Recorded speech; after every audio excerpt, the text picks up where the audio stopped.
So, ayan mga kabady, magluluto po tayo ng ating ulaming tinola.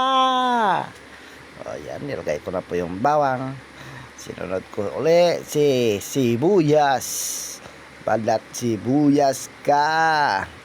So, ayan, tsaka nilagay ko rin yung ating luya.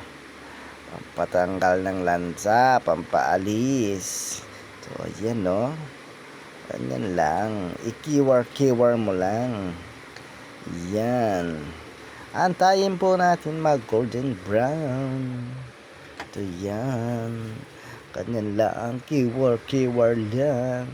At yun na po. Lalagay na natin ang ating chicken manok. So yan. Ayan. Lagay mo na.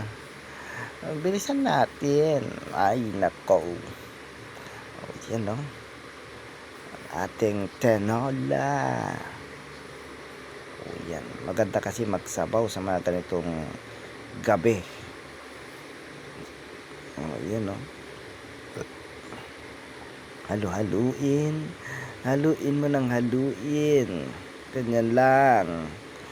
Yan no, tinola. Masarap.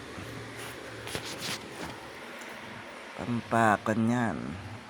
Maraming kanyan, pwedeng ulamin, pwedeng papakin, pwede rin siyang pangpulutan yung mga manginginom katulad ni Bear Vlog. Ay joke, minsan lang tayo minom.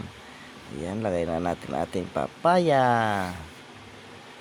Yan, korami ng papaya masarap yung papaya. Yan lang. Sarap ang ating papalagyan na natin siya ng ating tubig. Yan, para pampalambutin na natin yung ating papaya. Yan no. Uy, kumukulo na. Lagyan natin siya ng sili. Yan.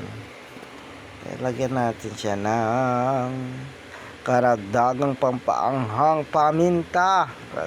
Cubes. Para yummy, sarap, ganun. Yan no. Wow. Amoy pa lang, ulam na. Yan yung paminta natin, nilagay na. So, yan no. Wow. Sarap naman ini. Yan no. Para siyang nagpa-pounding. Pakulo. Yan, lagyan natin siya ng seasoning. Yan. Malapit na siya sa katotohanan. Malapit na siyang gawing hapunan. Para sa mga ating katipunan. Ay joke. Ayan, lagyan natin siya ng asin. Ayan no. Wow. Kasarap naman yan. Yun o. Nagmamantika pang konti. Yan yung finished product po natin. Salamat mga kabady.